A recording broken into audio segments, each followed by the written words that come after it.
देखिए, वो Shimla development plan पे अंग्रेजी में कहावत कहावत है, डैम स्क्वेयर। मतलब खोदा पहाड़ और निकला चूहा। मतलब उससे ज़्यादा वो कुछ भी बेहतर नहीं हुआ है। और 80 लाख रुपए की एक तरह से आप समझिए कंप्लीट बर्बादी है। क्योंकि जो नेशनल ग्रीन ट्राइब्यूनल है, ये भी मालूम पड़ा है कि उसने उस पर एक तरह से रोक लगा दी है। और वो वाजिब भी है, जायज़ भी है। और रोक लगाने की वजह ये है कि जिन पैरामीटर्स पे या जिस आधार पर शिमला का डेवलपमेंट प्लान, पहले तो डेवलपमेंट प्लान क्या चीज़ है। डेवलपमेंट प्लान सिर्फ मतलब आने वाले 20 साल के लिए किस तरह का विकास शिमला में होना चाहिए। ये सिर्फ ये नहीं कि कैसी बिल्डिंग बननी चाहिए, जिसको हम लोग अपनी भाषा में बोलते हैं लैंड यूज़ प्लान। ये सिर्फ लैंड यूज़ का प्लान नहीं है, दरअसल ये पूरा इंफ्रास्ट्रक्चर डेवलपमेंट का प्लान होना चाहिए था। और लेकिन जैसे मैंने कहा कि ये तो खोदा पहाड़ निकला चूहा वाली बात हुई है, क्योंकि ये सिर्फ एक लैंड यूज़ प्लान बना के इसको छोड़ दिया है। जब ये प्लान आया था तभी उस योजना को भी हम लोगों ने तभी से ही इस पे क्रिटिसिज्म भी किया था। और ये कहा गया था कि आप सिर्फ क्रिटिसिज्म करते हो, तो हम उससे एक कदम हटकर या एक कदम आगे बढ़कर हम लोग कह रहे हैं आप छोड़िए, हम आपको एक नया योजना बना कर देते हैं। और एक ऐसा टूल जिस जिस टूल के माध्यम से आप सारे शहरों की योजना बना सकते हैं फिर। और उसमें और हम आपको फ्री में, मतलब जो आप 80 लाख रुपए दिए हो, हम फ्री में आपको एक डेमोन्स्ट्रेशन देने को तैयार हैं। हम मतलब जो टीम हमारे पास है, जो और कुछ ऐसे लोग हैं उस टीम में जिन्होंने मतलब जो वॉर टॉर्न सिटीज़ है, जो युद्ध के बाद जो कुछ ऐसे शहर हुए हैं, जैसे बोस्निया हर्ज़ेगोविना के अंदर वहाँ शहर बनाए हैं, बसाए हैं। वो लोग हिमाचल के साथ उनका मतलब एक लगाव भी है, और वो लोग पूरी उस टूल किट को फ्री में बनाने को तैयार है। अब सवाल है, ये टूल किट क्या होना चाहिए। लेकिन लेमैन से अगर हम पूछेंगे कि योजना है, कैसी होनी चाहिए योजना। योजना ऐसी होनी चाहिए जिसमें घर की बात हो, कैसा घर होगा। जिसमें बात हो मोबिलिटी की, कैसी मोबिलिटी होगी, कितनी गाड़ियाँ चलेगी, कितने लोग पैदल चलेंगे, कितने लोग साइकिल पे चलेंगे, कैसा इंफ्रास्ट्रक्चर होगा, शिक्षण संस्थाएं कहाँ होंगी। ये जो मौका था, ये मौका पूरा हाथ से निकल गया है।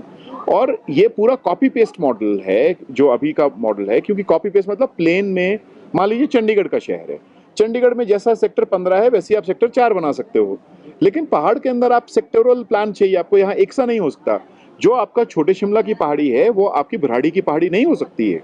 तो इसलिए इसका अलग से लैंड यूज, जिसकी जियोलॉजिकल स्टडी के आधार पर होना चाहिए था। जो जिस जगह पर हम बैठे हैं, हमारे अगर आप इस तरफ देखेंगे, इस तरफ जो स्ट्रेटा होगा या इस तरफ जो लैंड होल्डिंग कैपेसिटी है रॉक की, वो कैपेसिटी हमारे राइट साइड पे नहीं है, जो कि हमारा इंडस मतलब जो जिस जगह पर हम बैठे हैं, हमारे अगर आप इस तरफ देखेंगे, इस तरफ जो स्ट्रेटा होगा या इस तरफ जो लैंड होल्डिंग कैपेसिटी है रॉक की, वो कैपेसिटी हमारे राइट साइड पे नहीं है, जो कि हमारा इंडस मतलब बेसिन है, जो गैंजेटिक बेसिन है, उसकी डिफरेंट होगी। तो इसलिए इसका सेक्टोरल प्लान होना चाहिए था। वो कहीं उस पर थोड़ी मेहनत करने की जरूरत है, और वो मेहनत नहीं की गई। हमने कहा वो पूरी टूल किट हमारे पास है, हम लोग उसको आप छोड़िए अभी प्लान बनाने के, आप हमें एक डेमोन्स्ट्रेशन तो करने की दीजिए।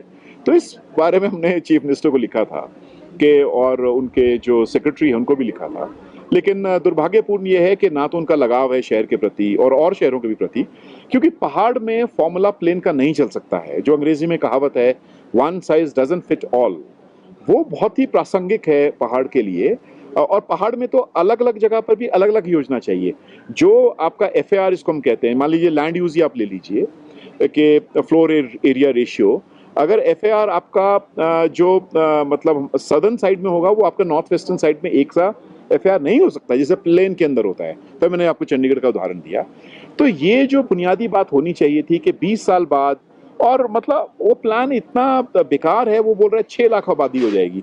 इतने तो बच्चे पैदा ही नहीं करते हमारे यहाँ पर लोग, तो कहाँ से आएंगे लोग। 55% फॉरेस्ट है, तो मतलब 6 लाख आबादी आप कैसे समझ लो 2030 तक 6 लाख आबादी हो जाएगी। ये मतलब एक तरह से शेयर वेस्टेज ऑफ मनी है। और हम जब एक विकल्प दे रहे हैं, देने को तैयार हैं, आप सुनिए तो सही हमारी बात को। और हम उसी मॉडल पे पूरे शहरों में हो सकता है। तो हम लोगों ने जो हमारा जो ग्रुप है, आप समझिए, या क्योंकि मैं लद्दाख का जो विजन डॉक्यूमेंट है उसको खुद सुपरवाइज किया हूँ, उसमें हम लोग हस्तक्षेप किए हैं। और वहाँ भी अनफॉर्चुनेटली इसी तरह की बातें होती हैं कि प्लेन का प्लान बना के आपका जहाँ -22 डिग्री है, वहाँ RCC स्ट्रक्चर नहीं चल सकता ना, वहाँ सोलर पैसिव डिज़ाइन चाहिए।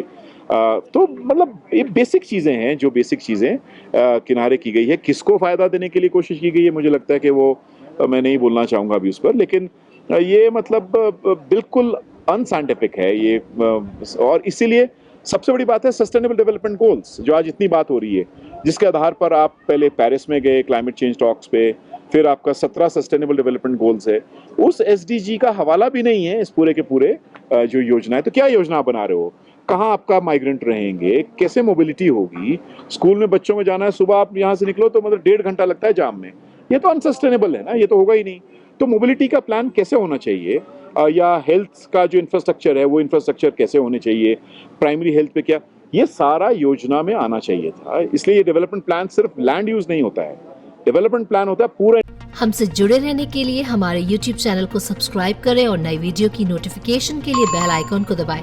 अगर आप ये वीडियो Facebook पर देख रहे हैं तो लाइक जरूर करें और ज्यादा से ज्यादा शेयर करें। इसी तरह के और भी अपडेट्स के लिए फॉलो करें हमारा Instagram पेज himachal.kesri।